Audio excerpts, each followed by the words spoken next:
Bonjour à tous et bienvenue sur la chaîne de votre liberté. Bienvenue sur ce 32e Mac de l'investissement fractionné et tokenisé. Cette semaine, on va parler de Realty. Il s'est passé pas mal de choses la semaine dernière et on va décortiquer tout ça.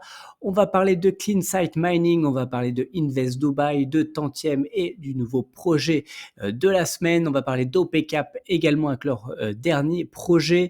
On va parler de Splint Invest, on va parler d'Equito et en bonus, on parlera d'une nouvelle plateforme RWA, donc d'investissement tokenisé dans l'art notamment. Allez, on commence tout de suite par Realty. Du coup, la semaine dernière, on a eu pas mal de nouveautés, notamment, bon, alors, du plus classique, hein, bien sûr, on a eu quelques propriétés à Détroit, donc on a eu notamment celle-ci, Kentucky Street, Hubble Street, ensuite on avait Pasadena Street et Siron Street. Bon, si vous êtes intéressé, je les ai toutes analysées, donc vous pouvez aller voir ma vidéo, et en plus, il reste les 10% du coup du lundi matin, donc pour ceux qui regarderont la vidéo entre 8h et 10h, donc ce lundi matin, et la vente est à 10h.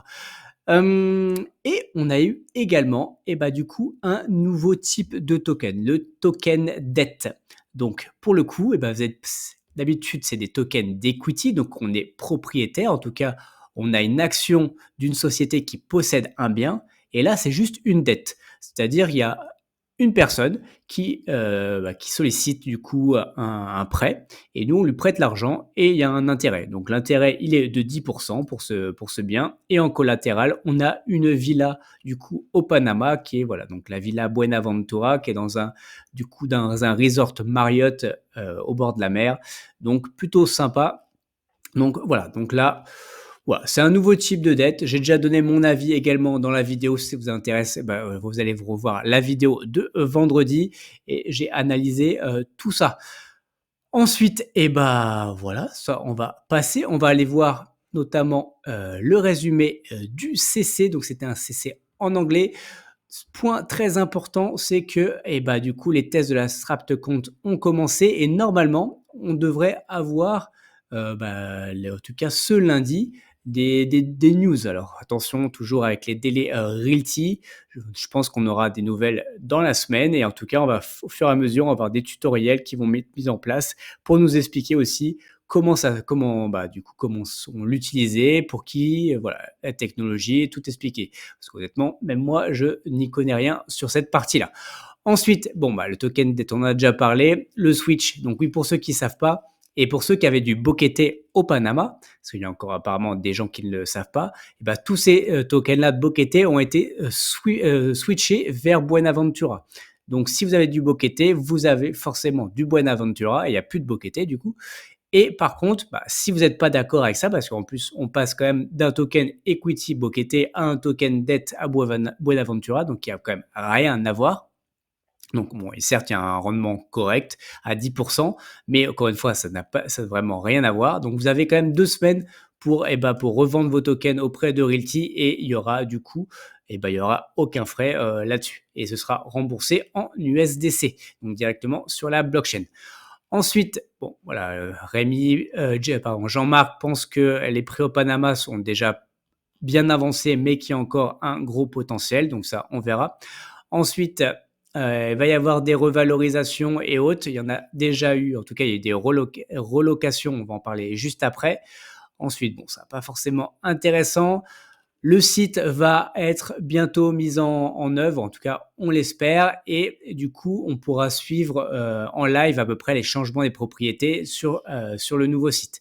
Donc ça, on espère que ça arrivera bientôt, et on aura également les comptes simplifiés des sociétés. Donc ça, voilà, pareil, c'est quand même une demande de la communauté de façon récurrente. Donc là, on espère qu'on aura ces infos-là assez rapidement. Mais on va parler du site juste après.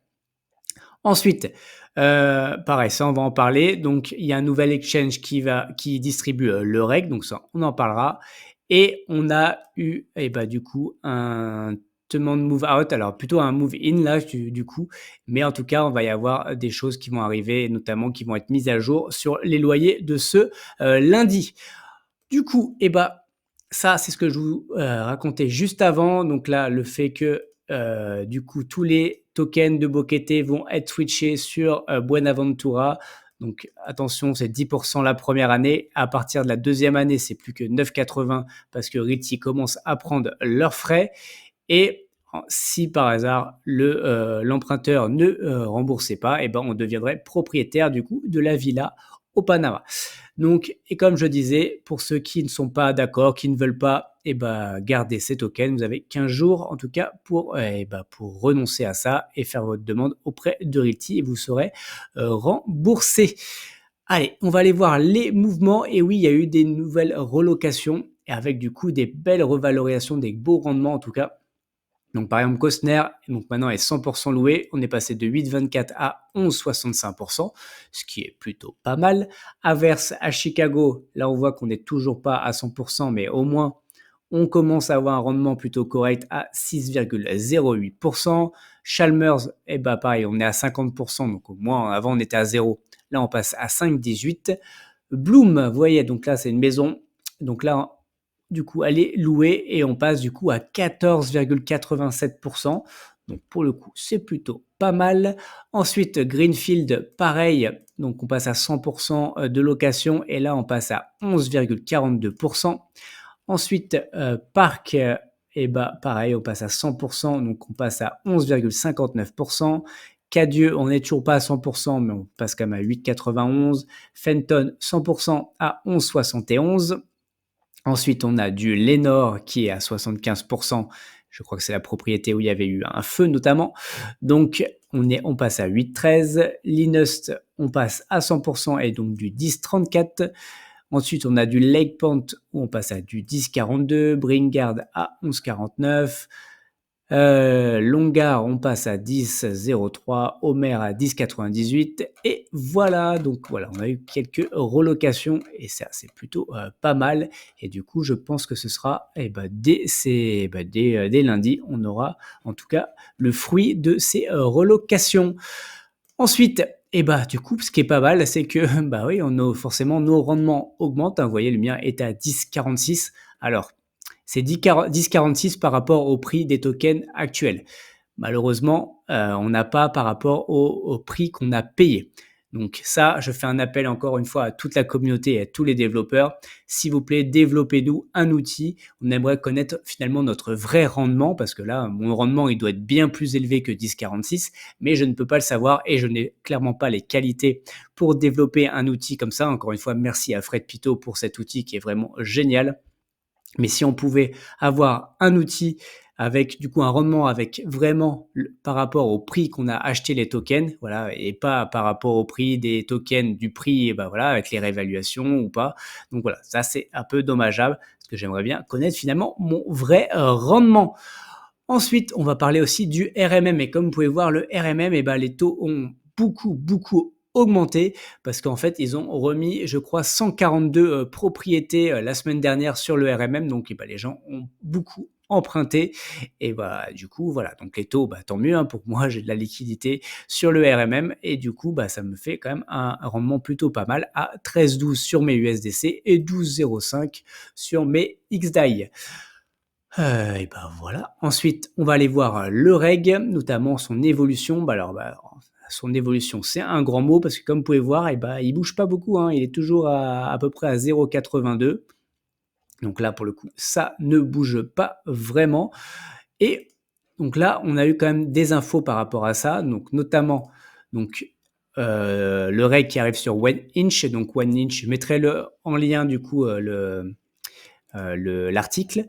Donc, ça vous explique qu'est-ce qu'est OneInch et tout ça. Donc, pour tous ceux qui ne connaissent pas, au moins, c'est intéressant. Ça permet aussi de se former, de comprendre ce qui se passe dans l'écosystème. Et en fait, c'est un agrégateur. Donc, ça fait que, il va chercher finalement où il y a de la liquidité. Comme vous pouvez voir, là, il va chercher une partie sur Oniswap, une partie sur SushiSwap et il prend, voilà, il y a aussi sur Balancer et autres. Donc ça, c'est quand même plutôt pas mal. Ça permet aussi d'obtenir le meilleur prix et en prenant à peu près là où il y a de la liquidité. Ensuite, aussi, point important, c'est qu'ils ont intégré le ARMM. Donc, ça permet en fait, de payer directement avec, vos tokens qui sont, sur le RMM.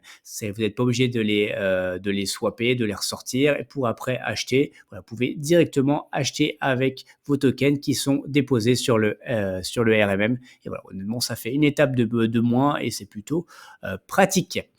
Et comme on a pu le voir aussi dans le CC, donc il y a un nouvel exchange qui propose le RMM. En plus, c'est plutôt pratique parce que vous pouvez directement payer en euros si vous voulez acheter du RMM. Donc, pardon, du REG, pardon.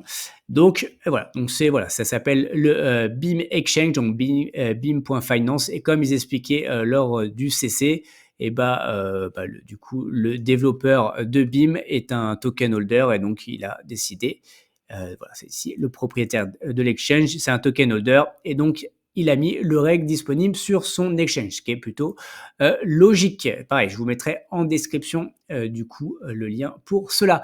Allez, c'est tout pour Realty et on va parler tout de suite de la cousine. On va parler de Clean Site Mining. Et oui, Clean Site Mining a enfin sorti le site. Et ce qui est très important, c'est que le site de Clean Site Mining, normalement, va être plus ou moins le même, en tout cas, que de Realty. Donc, normalement, c'est ce qu'ils ont dit. Notamment Michael avait dit qu'il travaillait un peu en bêta avec l'Insight Mining et que finalement après ça allait servir également pour Realty. Donc ça nous permet d'avoir une vision aussi à quoi peut ressembler le futur site de Realty et surtout ça veut dire aussi que enfin je pense que très rapidement, sans doute cette semaine, parce que on va avoir le CC de Clean Site Mining, donc le 14 juin. Donc, je pense qu'on va avoir très très rapidement, du coup des comment dire des fermes à acheter, en tout cas sur Clean Site Mining. Et je sais ils en avaient déjà dans les tuyaux. Donc, je pense que ça va arriver très vite maintenant que le site est opérationnel. Donc, il suffit pour ça aussi de créer son compte pour pouvoir acheter quand ça va sortir. Donc, voilà, vous créez votre compte. Honnêtement, c'est très rapide. Si vous étiez déjà inscrit via Mon Pèlerin, vous avez juste à vous connecter avec Mon Pèlerin et moi, vous remettez 2-3 infos et ça se passe très, très vite là-dessus. Allez, on passe tout de suite à Invest Dubai et pour voir où on en est sur du coup la levée. Donc, on est à 58% de la levée. C'est quand même, moi, intéressant et je n'avais pas dit la semaine dernière parce que je n'avais pas fait du coup le ratio par rapport à la monnaie. Donc, en fait, 25 millions de dirhams émiratis, ça représente quand même 6 350 000 euros. Bon, c'est quand même pas rien, honnêtement. Donc voilà, il n'y a quand même pas beaucoup de plateformes aujourd'hui sur du fractionné haut qui peut lever autant d'argent. Et là, ils sont déjà à 58%. Ça veut dire qu'ils ont déjà levé 3 680 000 euros. Voilà, en quelques jours, c'est quand même plutôt pas mal. Donc voilà, bravo encore à eux. On sait qu'ils ont une certaine force de frappe, Invest Dubai, mais voilà, c'est pas mal. Et on a eu aussi quelques nouvelles de la Miami House 8. Je crois que normalement, d'ici 15 jours, elle devrait être vendue. Et la MH22, je crois que c'est la 22, elle est actuellement en vente, il y a pas mal de visites. Après, ils expliquent aussi qu'il y a un peu moins de monde en ce moment à Dubaï parce qu'il commence à faire très très chaud et que les riches, du coup, ils voyagent ailleurs. Voilà, allez, on passe tout de suite sur Tantième. Donc Tantième, on va avoir un nouveau bien donc ce lundi à 12h30, donc qui va être Avignon Palais des Papes. Donc le voici, je vous en avais parlé rapidement la semaine dernière. Donc du coup, c'est un local commercial où aujourd'hui, il y a du coup un caviste bar à vin qui s'appelle le 27. Donc c'est en plein centre historique d'Avignon et en plus, on va dire le propriétaire, enfin en tout cas celui du bar, en tout cas, donc Jérémy Léonet était élu meilleur sommelier de PACA selon le Goemio, donc c'est quand même plutôt pas mal. Après, bon, je vous laisserai analyser le bien. Perso, je ne vais pas l'analyser parce que, à titre perso, j'ai pas envie d'investir sur ce projet. Juste quand même une info parce que ça reste une plateforme française où donc ils prélèvent directement la flat tax. Donc on a 6,60% du coup de rendement. Mais en fait, en net, vous allez recevoir dans votre portefeuille, enfin dans votre wallet porte-monnaie Tantième, vous allez recevoir finalement que 4,62%. Voilà, c'est quand même pas foufou. Voilà, il y a mieux, c'est pas mal. Bon après voilà, ça correspond finalement aussi à à la plupart des SCPI, donc c'est pas mal pour la France, mais bon, encore une fois, on peut attendre mieux. Et bon, je ferai sans doute rapidement une vidéo là-dessus aussi, pourquoi moi je préfère les plateformes étrangères aux plateformes françaises. Et donc, un des arguments, c'est aussi cette flat tax qui est directement prélevée. Et je trouve que voilà, ça, en tout cas, diminue notre rendement et ne l'effet boule de neige et autres. Donc voilà, je trouve ça assez dommage là-dessus. Mais après, voilà, c'est la réglementation française et tantième n'y peut rien. Allez, on va tout de suite parler maintenant d'OPCAP. OPCAP a lancé un nouveau projet donc vendredi dernier, donc un projet à Vesoul. Alors, voilà, Vesoul, bon, faut pas s'arrêter à ce premier critère. Donc, ce qui était bien, c'est vrai qu'OPCAP, après leur premier bien, ils avaient voilà, fait leur autocritique. Et ce qui est honnêtement plutôt bien, et ils avaient fait quand même le bon bilan là-dessus. Donc, de mémoire, ils avaient dit, voilà, avoir une levée de fonds plus petite, avoir des rendements plus élevés, avoir également, euh, je- euh, comment dire, arrêter un peu le côté aussi blockchain, tout ça. Bon, ça, ils ont quand même réduit la chose. Et voilà, donc il y avait quand même, voilà, en tout cas, ils avaient fait pas mal on va dire, une analyse par rapport à parce qu'ils ont quand même beaucoup, beaucoup de difficultés à lever, en tout cas pour ce premier projet. Et donc là, voilà. En tout cas, ils respectent plus ou moins, en tout cas, ça, parce que voilà, on a une levée de 99 000 euros, donc oui, 100 000 euros, c'est plutôt pas mal. Ensuite, on a un rendement de 8,5%, donc pareil, c'est quand même honnêtement plutôt bien. Donc voilà, ça, c'est les points positifs. Après, si j'ai envie de donner quand même quelques points négatifs, c'est qu'on est à Vesoul. Quand je vois après ville dynamique Vesoul, honnêtement, ma grand-mère habite juste à côté. Je connais Vesoul depuis que je suis tout petit, parce que j'y vais très régulièrement en vacances. C'est pas une ville dynamique. Enfin, voilà, le mot dynamique est un peu, voilà, je trouve pas ça ouf. Après, voilà, apparemment, la démographie est en croissance. Je veux bien le croire, hein, si c'est les stats. Pourquoi pas, mais bon, on peut pas dire que non plus Vesoul est une ville hyper dynamique et à chaque fois que je vais dans le centre, clairement, j'ai l'impression que les commerces ferment. Après, voilà, c'est que mon avis par rapport au fait que j'y vais peut-être 2 fois par an. Mais bon, c'est en tout cas, je mets un petit warning là-dessus. Autre différence par rapport à avant, c'est que le prix minimum maintenant, c'est 500 euros. Enfin, voilà, c'est quand même aussi un investissement un peu plus important qu'avant. Donc 500 euros la part. Bon, voilà, voilà, il faut quand même avoir une certaine confiance dans le projet. Et donc, si on va voir un peu le projet en détail, donc là, c'est quand même l'achat du coup de 2 locaux commerciaux, donc qui est au rez-de-chaussée. Hop, si je retrouve. Donc, on a un des locaux qui est du coup loué à un agent enfin un assureur, donc la Mutuelle de Poitiers. Donc, bon, c'est une enseigne plutôt connue, donc ça, parfait. En plus, ça fait 40 ans que le local est loué à cette mutuelle. Donc, honnêtement, plutôt pas mal, hein, c'est plutôt sécurisé. Par contre, le deuxième local, il est occupé actuellement par le propriétaire. Donc, le propriétaire, il nous vend. Et pourquoi il nous vend? Parce que en fait, il veut partir à la retraite. Donc, quid de s'il part à la retraite, qu'est-ce qu'on fait de ce local? Ça veut dire, est-ce qu'on doit le relouer? Forcément. Enfin, s'il part à la retraite, il va plus travailler. Et je ne sais pas quelle était l'activité parce qu'en plus, c'est pas assisté à un courtier en financement. Voilà. Est-ce qu'il a revendu son activité ou pas? On ne sait pas. En tout cas, c'est pas écrit là.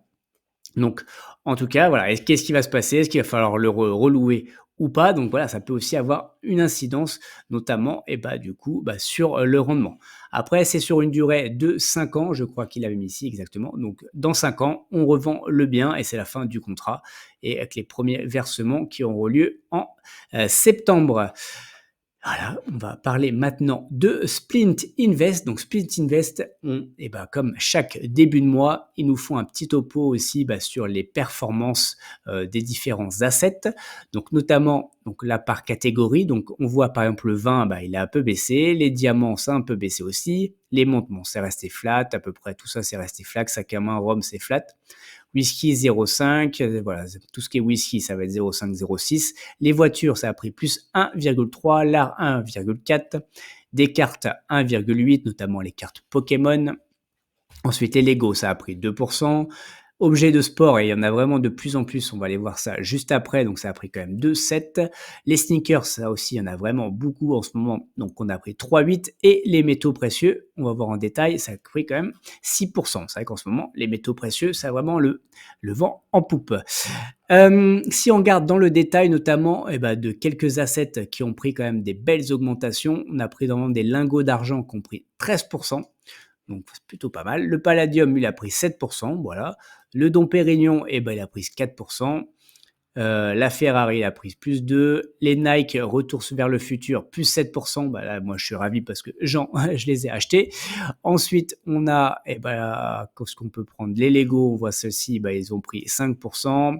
Et un Albert Willem, il a pris 4,7%. Voilà. Bon, c'est plutôt pas mal. Voilà, on a quand même des belles augmentations.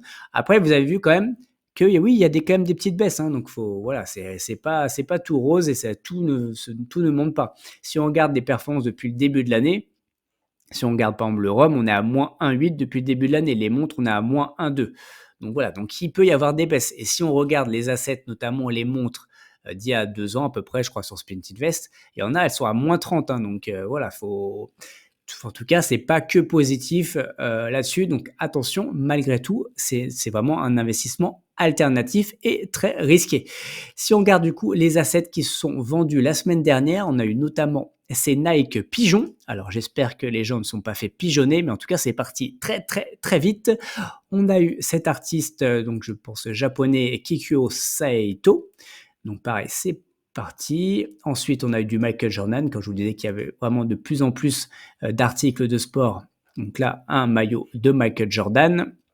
Ensuite, on a eu des Air Jordan de Kobe Bryant. Donc ça, pareil, elles sont parties très très vite. On a eu un nouvel artiste, donc Cooper.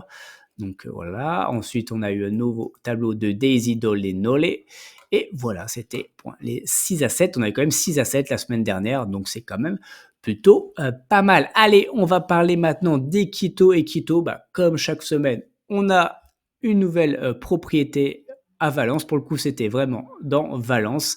Et la semaine prochaine, on aura du coup le 29e projet d'Equito. Voilà, comme je vous dis en ce moment, c'est un projet par semaine.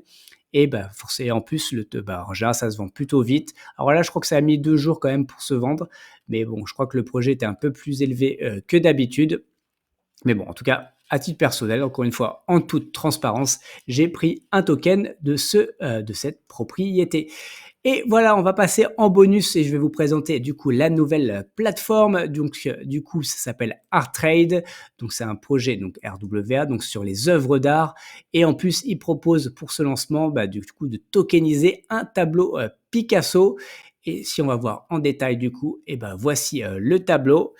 Donc voilà, je ne sais pas si c'est un tableau, si c'est une œuvre d'art ou autre. On sait que Picasso quand même payait souvent avec juste des dessins comme ça, même au coin d'une table. Voilà, donc voilà, on ne sait pas exactement si c'est un vrai tableau ou si c'est fait sur une feuille comme ça libre. En tout cas, ce qui est intéressant, c'est que parfois ça a souvent été fait de façon avec des NFT. Là, pour le coup, c'est vraiment un token. Donc le token s'appelle le Pablo. Bon, c'est assez logique. Et donc, du coup, il y a 200 000 euros à lever et chaque token vaut 1 dollar. Donc, voilà, on a 18, vous avez encore 18 jours pour participer. On est déjà à 69% de la levée et donc vous pouvez participer. Je crois, en tout cas, je n'ai pas essayé, mais donc à partir d'1 dollar, je pense. Donc, cette plateforme est sur du coup la blockchain Solana. Donc, il faudra avoir en tout cas, avoir un wallet fantôme, je pense, c'est plus simple en tout cas pour interagir avec Solana et il faudra quelques soldes dessus pour pouvoir payer les frais de gaz. En tout cas, voilà, donc c'est plutôt intéressant. Il y a le white paper que vous pourrez aller lire et honnêtement, voilà, je trouve que c'est plutôt cool. En tout cas, je vais suivre avec attention cette nouvelle plateforme parce que pour le coup, j'aime plutôt bien comment c'est organisé. Le fait en plus que ce soit un token, pour le coup, est-ce que c'est encore une fois un token d'equity, un token, un security token ou une community? Honnêtement, on ne sait pas. Donc là, pour le coup, je vais suivre ça parce que sinon ça peut être aussi intéressant honnêtement, de dépenser un peu aussi, ses loyers, autre chose, enfin en tout cas ses stablecoins ou autre. Voilà, je pense que ça peut être plutôt, pas mal là-dessus. Allez, voilà, c'est tout pour cette semaine et pour rappel, tout ceci ne sont pas des conseils en investissement. Mon but n'est pas de vous apporter le poisson tout cuit dans l'assiette, mais de vous apprendre à pêcher. Faites vos propres recherches avant d'investir votre argent. Allez, on se voit dans une prochaine vidéo. Ciao.